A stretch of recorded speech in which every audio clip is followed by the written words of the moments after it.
We covered the presidential debates. We're covering the 2000 campaign. We went to Hong Kong, China, to Washington, D.C., Vanilla Ice, Davy Jones, Paul McCartney, Public Access, Peter Frampton, Roger Daltrey from The Who, KC and the Sunshine Band, Conan O'Brien. It's all because of Public Access. Caswell Cooke Show.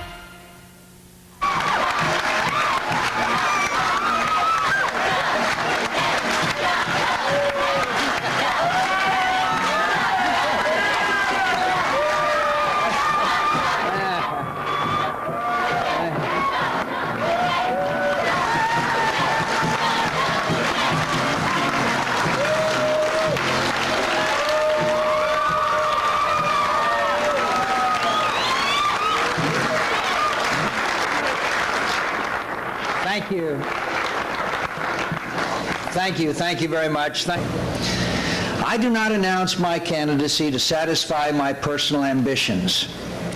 My life has already been blessed more than I deserve. I don't begin this mission with any sense of entitlement. America doesn't owe me anything.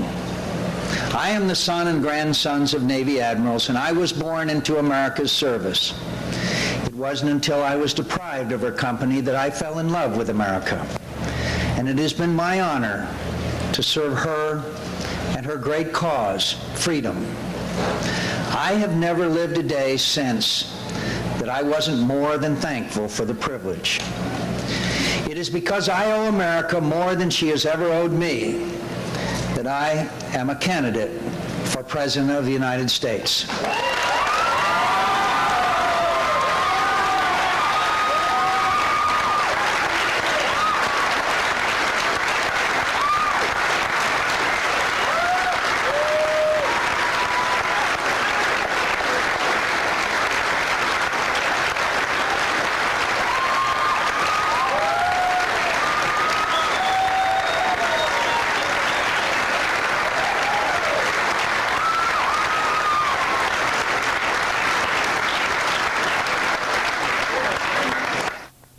Hi, I'm Caswell Cooke, and welcome to the Caswell Cooke Show. Today, I am joined by my good friend, Mr. John Matson. How are you? Good morning, Caswell. Pleasure to be here. You know that much. Today you're actually, instead of being in politics today, you're almost like a co-host of the Caswell Cooke Show on this trip. Oh, yeah, and so it's always been fun to go on a show with you. You know, we come up with some interesting things, and today's no anything different than that ever was. Today, by the way, ladies and gentlemen, we're going to be on this bus right behind me. It's called the Straight Talk Express. It's John McCain, the senator from Arizona, who's running for president. Got a book on the bestseller list, and he's a great guy. We're on the bus with him all day long from 7 a.m. until 7 p.m. We're going to show you how it's like, what it's like to ride in a bus, campaign. And what we're doing is basically following him around. He gets off the bus, he makes speeches, he shakes hands, he takes questions, and we're going to bring all that to you right here on the Caswell Cooke Show. And of course, the 1998 nominee, Republican nominee for Congress in the 2nd Congressional District in the great state of Rhode Island, is with us today and riding along on John McCain's bus as my co-host. And of course, we'd like to thank our great cameraman, Kevin Martin, who's behind the camera. So what we're going to do is have you sit back, relax, and enjoy John McCain, Campaign 2000, the Caswell Cooke Show.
McCain, how are you? I'm great. Thank you. It's beautiful today. It is. It's awesome. We're here on the McCain bus. What do we call this bus? The Straight Talk Express. Straight Talk Express. Did you come up with that name? Nope, I didn't, but I think it's a great name for it. My husband came up with the name for it. You're in New Hampshire today. We're driving around in this bus and stopping at all different stops along the way, which we're showing you on the Caswell Cooke show. You got to wave to everybody in Rhode Island. Hi, Rhode Island. The last guest we had before your husband was Davy Jones. Oh my gosh, I used to scream and cry over him. Yeah. I saw him in the Monkees when they came to Phoenix. I'll send this clip to Davy Jones. Say whatever you want to say to him. Oh, I just think he's wonderful. I love David. Davy, you see that? I love you, David. The future First Lady. There you go. So, Hey, how you doing? My name is David Jones, and I always watch the Caswell Cooke show. You better do too, otherwise you'll end up in trouble. You know what I mean? so what do you do on this when you come to New Hampshire? I mean, you've got a campaign in New Hampshire because it's the first in the nation primary. I mean, is it grueling? Is it fun? Are you like getting tired? I mean, what's it like after all these months and coming back over and over again to New Hampshire?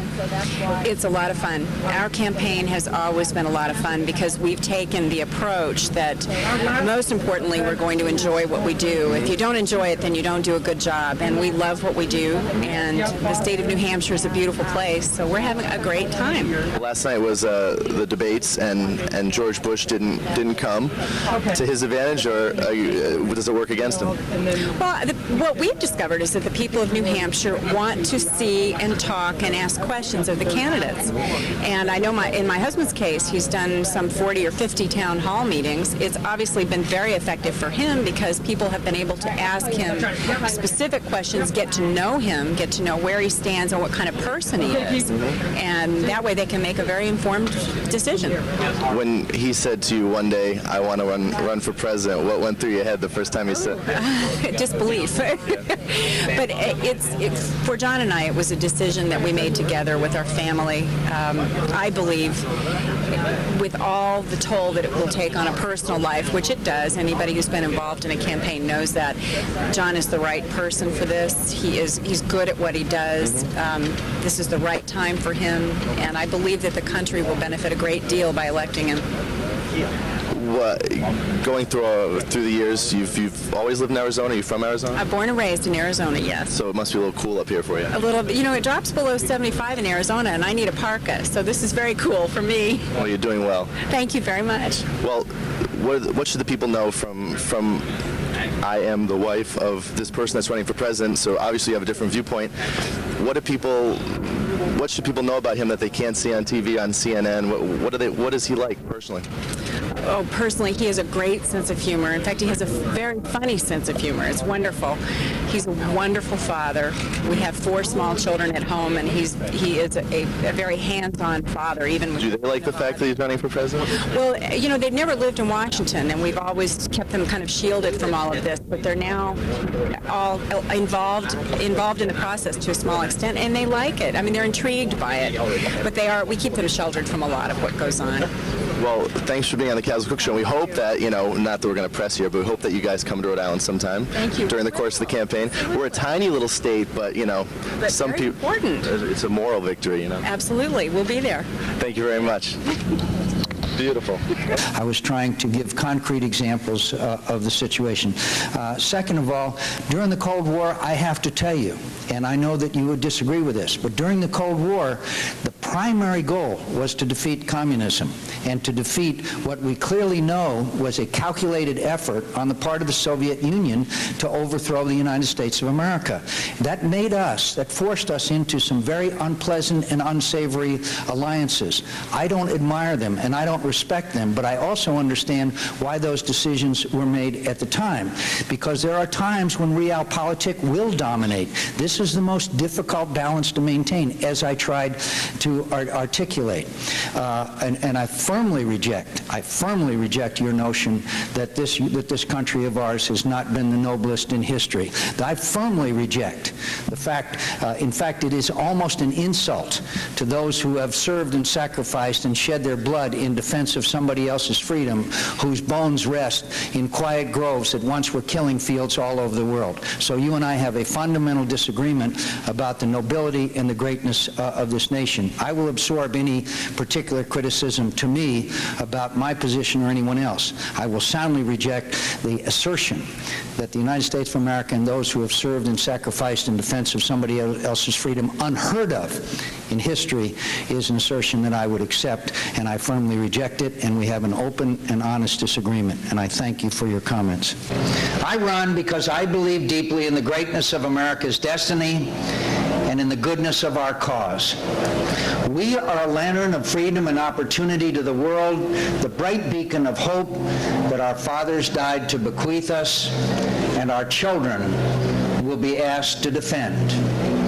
Unless we restore the people's sovereignty over government, renew their pride in public service, reform our public institutions to meet the demands of a new day, and reinvigorate our sense of national purpose, we will deny our destiny. We will abandon the cause our founding fathers called glorious.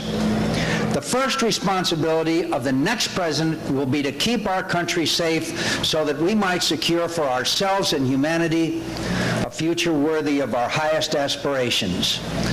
That obligation requires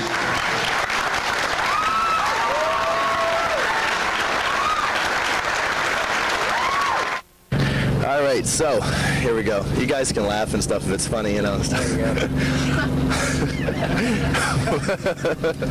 Welcome to the Caswell Cooke Show. My name's Caswell Cooke, and we're here on the campaign bus with Senator John McCain from Arizona. And you're running for president. You're out and about the great state of New Hampshire. Why do you want to be president of the United States?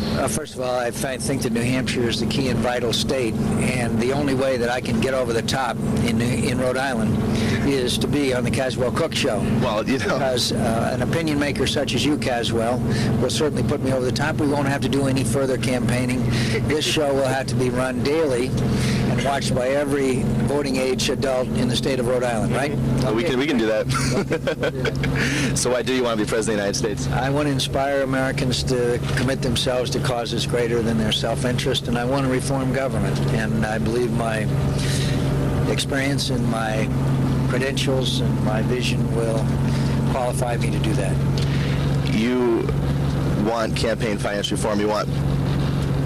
You hear every day in the news that people saying, I want reform, but it doesn't get passed. How come?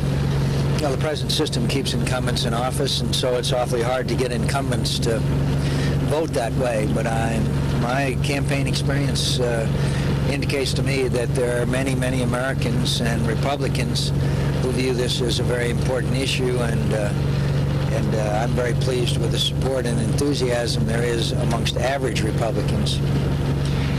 George Bush is, since the day he announced he was going to run for president, has been way ahead in the polls, but you are second. What can you possibly do? What is your strategy? How are you going to win the nomination? Well, first of all, when I look at the amount of money that Governor Bush is raising, I think he's raised $3 million during the course of this interview already. I always... I got about $1. There you go. Good. I'm always reminded of the words of Chairman Mao, who said, it's always darkest before it's totally black. But we're working hard.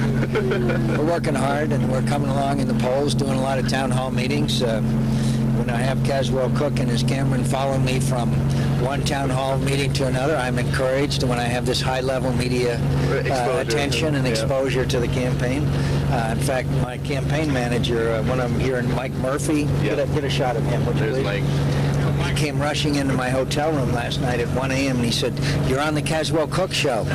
And I said, "You're kidding." He said, "No." And so I said, he's more enthusiastic than I have ever seen him since he knew we were going to be on this program. So I think we pretty well don't have to do much more campaigning now. See, he's trying to drive this thing about not campaigning Rhode Island home. If you won Rhode Island, that would be a moral victory for you, you know. Listen, Rhode Island is a lovely state, and if I could be serious for a moment, John Chafee is one of the most admirable men that I have ever known. He was Secretary of the Navy when I was in the Navy, He was a moderate environmentalist that made us all proud, and we'll miss him very much. A real leading light has left the Senate of the United States. The state of Rhode Island can be very proud to have had him represent them for many, many years in the United States Senate. Now I won't be serious anymore, okay? Okay. All right, okay. We have this little town on the shores of Rhode Island where we hail from, and one guy, Conan O'Brien, who I'm sure you know from later, he has a house there, so he's always around. You've been on some of the late night talk shows. What about his little pudgy friend? Where does he live? Oh, Andy Richter? Yeah. We don't know about him. We don't know where Andy lives. I think he's quitting the show, by the way. Really? Yeah. I'm sorry to hear that. Have you ever been on Conan? I've not been on Conan. My only claim to fame is that I was on Jay Leno. So that made it very hard for me to be lived with. Conan's mom watches the show, so if you ask the camera, he'll let you go on the show. Mom, please ask Conan to have me on. I can be a funny guy, really. I mean, my kids sometimes think I'm funny. Actually, they don't, but they're my worst critics. But others think that I'm kind of funny. The sycophants that work for me, obviously, they laugh at everything I say. Well, we're here on the Caswell Cooke Show, reminding you to watch the Caswell Cooke Show, coming up soon with Vanilla Ice. And in fact, we're going to get you ready. We're going to give you a hat, Rob. It's the Caswell Cooke Show. I don't know if you can remove the red hat, if it's glued to the head or something, but maybe, maybe you could put on that hat and tell us a little bit about my show. Oh, man, every time I'm here, I'm always watching the show. I'm glued to the TV set, man. I just can't get enough of it. Casey and the Sunshine Band. But, hey, he's a great guy, and I'm sure I would definitely watch the show from now on.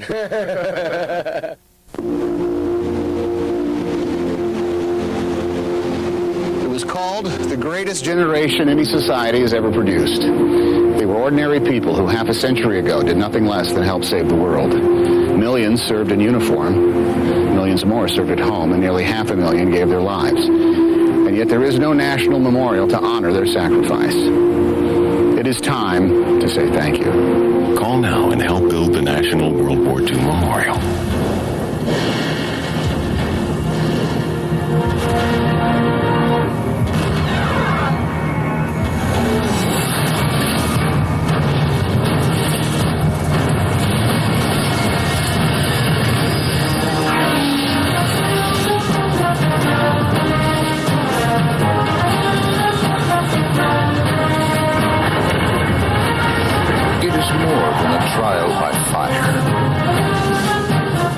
A rite of passage, a challenge to join the elite. And if you succeed, if you can master your fear, outsmart your enemy, and never yield even to yourself, you will be changed forever. The few, the proud, the Marines.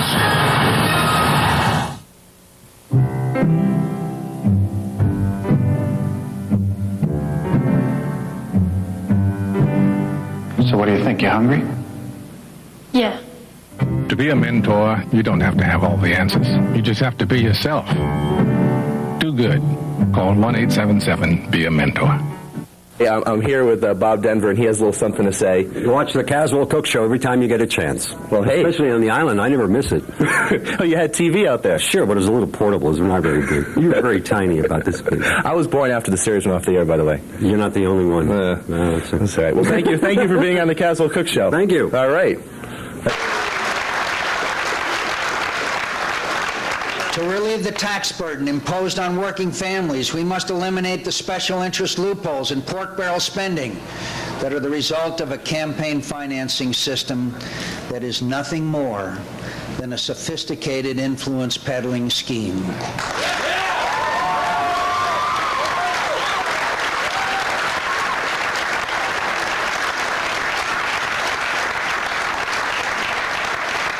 And once we win our government back, there is no limit to what we can accomplish.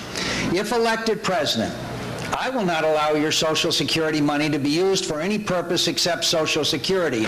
No ifs, ands, or excuses.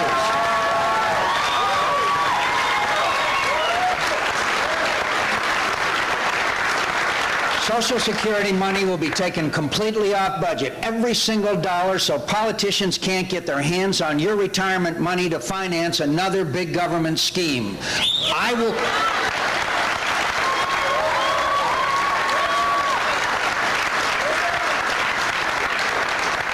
will keep the promise that Bill Clinton broke. I'll reserve more than 60% of the surplus to save Social Security. I'll do it in the first year of my presidency. It won't be easy, but being president isn't supposed to be easy. My commitment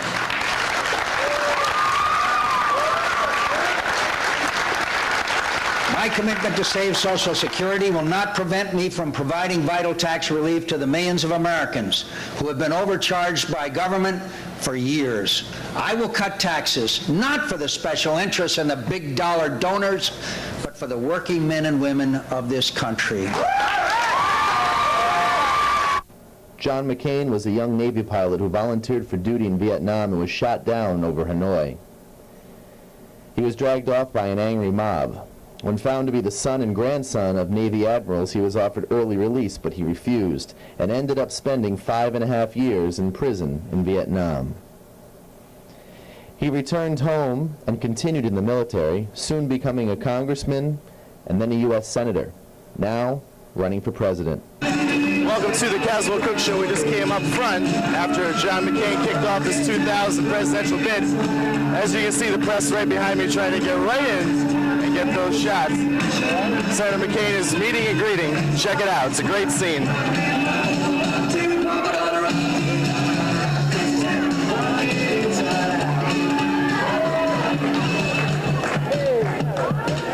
Watch out for the boom behind you.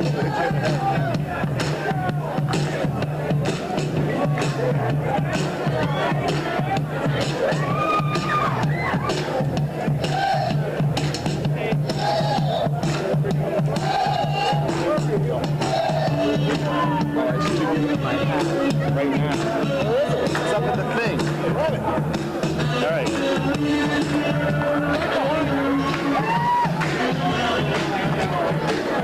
Well, why are you here today coming out in support of Senator McCain? Well, I'm John McCain's national vice chairman, co-chairman, and I have been since the day he said he wanted to run. I think John McCain is a great American, a man of incredible integrity. I've seen enough of Washington to know it's time we need somebody like that. I thought the speech today was just remarkable. It laid out what John thinks. This crowd was terrific, and I think we have a great chance of doing well here in New Hampshire. What did you think of the amount of media and the turnout here today? It shows everyone that John McCain is a very serious candidate. This race will come down to 2 people by next March, and John McCain will be one of them. Thank you very much for talking to us, Senator. Family looks so wonderful.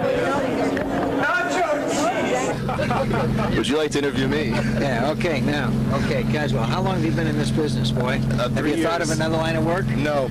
Okay. I'd better start thinking. Did you quit your day job? No, I run a little seafood restaurant. Great. You know. I want to thank you for what you're doing. Seriously, this is fun. I'm glad you're on board our bus, and frankly, you're the kind of a thing we'd like to have. We had Australian television on earlier. I had the Swedish television on earlier one, and actually, Caswell, a handsome guy like you, they're asking if you would come out with some of their production numbers. And I can't get a word in edgewise here. We have a reporter here from the Washington Times who obviously doesn't care at all about what goes on here. Yeah, he's oblivious to it all. He's got his hit piece. It's finished, so he doesn't want to. And then you talked to my girlfriend on the cell phone, Cheryl. Yes, I did. Cheryl's watching, and she hung up on you, I think. Cheryl. No. Cheryl, what's a nice girl like you doing with a guy like this? Cheryl, stop before it's too late. She's a very attractive young woman, and I don't know what in the world. Does she take any hallucinatory drugs that you know of? No, I do not. Okay, good. Not that I know of. Those mushrooms, don't take them anymore, Cheryl. You got to point the mic to your mouth. Don't take those mushrooms anymore, Cheryl. Well, anyway, Caswell, one last question for you. Let me ask you. Have you had any fun? I'm having a ball today going around. Great. We're very happy to have you with us. And I want to say to Cheryl and to your mom, he's a good guy. You can't get better than that. Now, last question, this whole campaign so far, and you aim to win. What's the funniest thing the funniest joke you've heard on this entire campaign? The funniest joke? Inside stuff, you know, that the staff tells. Yeah, sure. The funniest thing that has happened took place when I was in Charleston, South Carolina. There's an idiot there that is leaving camera range now.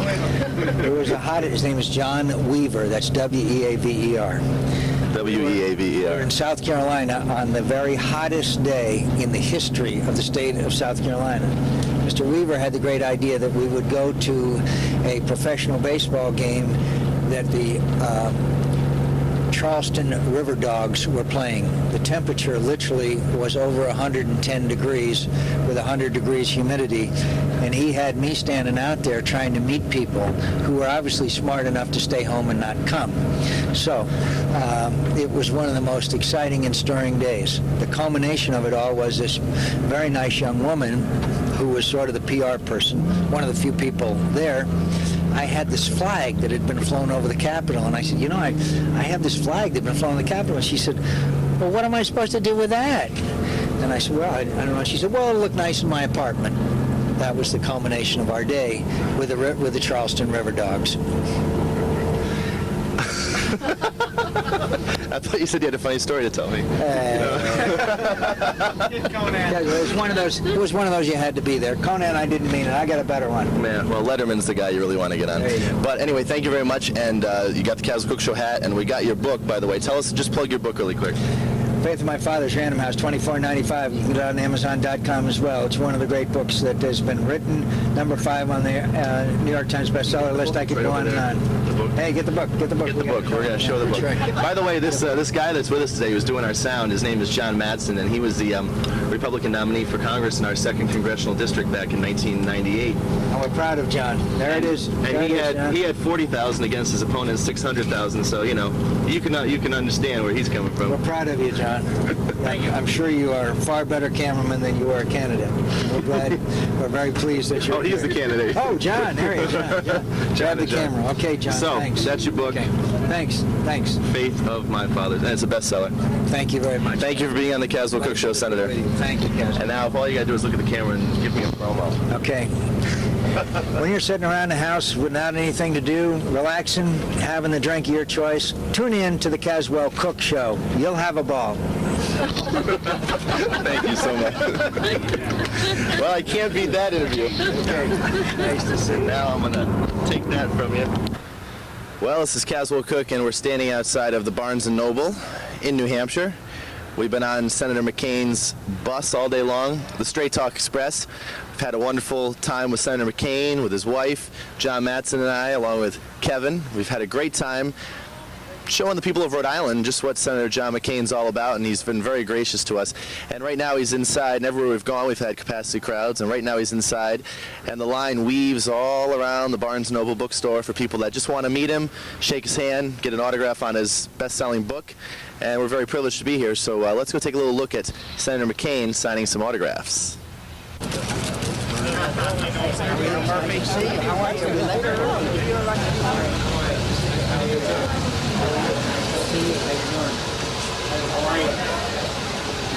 Well, now we're inside the Barnes & Noble bookstore. Shh, gotta be very quiet. Right here is the line. It's weaving in and out. Like John McCain? Sure, I like John McCain. Why? Well, I like his integrity, and I like his values, and I like his business as a military officer. Why are you here tonight to meet John McCain? Besides getting this book signed for your father, are you someone that likes John McCain? I do, and I'd like to learn more about him. And I'm also here for advocacy for issues about cancer. Great. And so, are you going to read the book? Yes, I am. You're going to scan through it, or are you going to read it? I'm going to read it. From cover to cover? I'll read it before I give it to my father-in-law.